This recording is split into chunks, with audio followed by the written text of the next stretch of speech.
قاعد مع مجموعة من الناس وسؤال بسيط بيتسأل وانت شايف الإجابة الصح قدامك واضحة وضوح الشمس، كل اللي حواليك بيقولوا العكس، مش واحد ولا اتنين، كلهم. ساعتها هتعمل ايه؟ هتتمسك باللي شايفه ولا تقول زيهم وخلاص؟ اكيد اول رد هيبقى هتمسك باللي انا شايفه وانا مصدقاك. بس المشكلة ان في ناس قبلك قالت نفس الكلمة دي بالضبط، بعد شوية عملوا العكس. تعال اقولك عن تجربة النهاردة حصلت ليه وازاي. طبعا في الاخر هحكي لك ليه كانت النتيجة صدمة كبيرة. بداية القصة يا سيدي كانت سنة 1951 لما عالم نفس اسمه سولومون آش قرر يختبر حاجة شكلها بسيط جدا بس نتيجتها خضت الناس. السؤال كان هل الانسان بيصدق عينه ولا بيصدق الناس؟ يعني ممكن ينكر حاجة شايفها بعينه بس عشان يمشي مع المجموعة. تخيل كده انك دخلت أوضة وتقعد على كرسي وسط مجموعة والناس دي بتبصلك وبتبتسم وشكلهم طبيعي جدا، تحس انك في تجربة عادية خالص، في حاجة انت مش عارفها. كل الناس اللي حواليك متفقين عليك، يعني ممثلين، وانت الوحيد اللي حقيقي في التجربة دي. واتسألته سؤال سهل جدا، قدامك كارتين، اول كارت عليه خط واحد والكارت التاني عليه 3 خطوط، خط طويل، خط متوسط، وخط قصير. والسؤال انهي واحد في ال3 دول نفس طول الخط اللي في الكارت الاولاني؟ السؤال سهل جدا، مش محتاج تفكير، مش محتاج تركيز. اول كام جولة الناس كلها بتجاوب صح وانت بتجاوب صح، تحس ان الدنيا تمام وايه الحلاوه دي، وده كلام جامد جدا. فجاه بعد كام جوله اول واحد يجاوب يقول اجابه غلط، تستغرب شويه بس تقول يمكن لخبط. تاني نفس الاجابه الغلط، التالت، الرابع، كلهم قالوا نفس الغلط. ويجي دورك تبص على الخط واضح جدا بس تبص عليهم تلاقيهم واثقين، ترجع تبص تاني وتقول لنفسك هو انا اللي مش شايف كويس؟ اصله مش سؤال فلسفي، ده خط اطول من خط، مش محتاجه لجنه تحكيم. في اللحظة دي انت مش بتجاوب على سؤال، انت بتاخد قرار.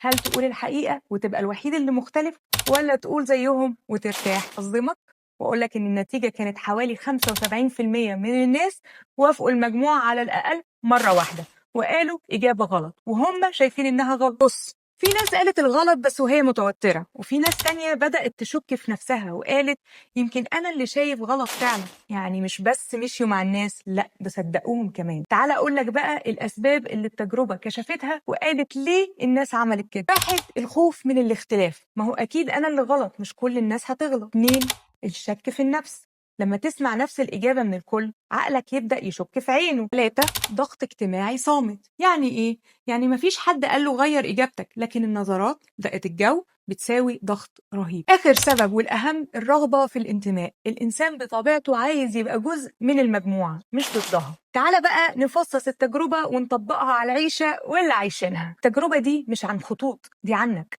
عن اللحظة اللي تشوف حاجة واضحة بس الناس حواليك بتقول غيرها. فكر فيها، مثلا زي الترندات، آراء على السوشيال ميديا، جمل زي كل الناس شايفة كده. كم مرة غيرت رأيك مش عشان اقتنعت بس عشان مش عايز تبقى لوحدك؟ التجربة دي بتقولك حاجة بسيطة جدا بس تقيلة في نفس الوقت. مش دايما المشكلة انك مش شايف الصح، المشكلة انك لوحدك قدام ناس كتير. والغريب في تجربة آش ان المشاركين ما كانوش تحت تهديد، يعني مفيش عقاب، مفيش مدير، مفيش سلطة، مفيش حد هيطردهم من التجربة. كل اللي كان موجود مجموعة ناس بيقولوا عكس اللي انت شايفه، ومع ذلك الضغط كان كفاية. ليه؟ عشان الإنسان بطبيعته بيخاف يبقى بره المجموعة. من زمان جدا البقاء كان مع الجماعة، لو اتطردت من القبيلة فرصتك في النجاة هتقل. فالمخ لسه شايل نفس الرسالة القديمة، ما تبقاش لوحدك، خليك شبههم، بلاش تبقى مختلف حتى لو المختلف هو الصح. في نوعين من الطاعة حصلت هنا، في ناس قالت الإجابة الغلط وهي عارفة إنها غلط، ودي اسمها ببساطة أنا عارف الصح بس مش عايز أبان مختلف، يعني من بره ماشي مع الناس ومن جوه مقتنع برأيه. بس في ناس تانية بدأت تشك فعلا، قالت يمكن أنا اللي شايف غلط، يمكن هم شايفين حاجة أنا مش شايفها. ودي أخطر، لأن المجموعة هنا مش بس غيرت إجابتك، دي بدأت تهز ثقتك في نفسك.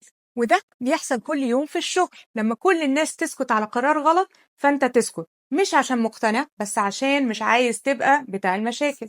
في القعدة لما كل الناس تتريق على حد فأنت تضحك ضحكة خفيفة كده مع إنك من جوه مش مرتاح. على السوشيال ميديا لما رأي معين يبقى ترند فأنت تخاف تقول رأيك الحقيقي عشان ما تدخلش في حفلة جلد جماعي. وهنا السؤال مش انت بتعرف الصح ولا لا، السؤال عندك شجاعة تفضل شايفه وانت لوحدك؟ اخطر حاجة في ضغط الجماعة مش انك تقول الغلط، اخطر حاجة انك تكرره كتير لحد ما تصدقه. تجربة آش بتقول لنا ان الانسان مش دايما بيدور على الحقيقة، أوقات كتير بيدور على الأمان، والأمان ساعات بيبقى في إنك تبقى شبه اللي حواليك. بس المشكلة إنك لو فضلت تغير صوتك عشان يناسب صوت الناس، بعد فترة مش هتعرف صوتك الحقيقي كان عامل إزاي. لو الحلقة دي خلتك تفكر، اعمل لايك وشيرها لحد دايما بيقول أنا ماشي مع الناس وخلاص. وما تنساش تشترك في تعالى أقولك، واستنى الحلقة الجاية عشان اللي جاي هيخليك تشك في حاجات أكتر. واكتب لي في التعليقات لو كنت مكانهم كنت هتقول الصح ولا هتمشي مع الناس.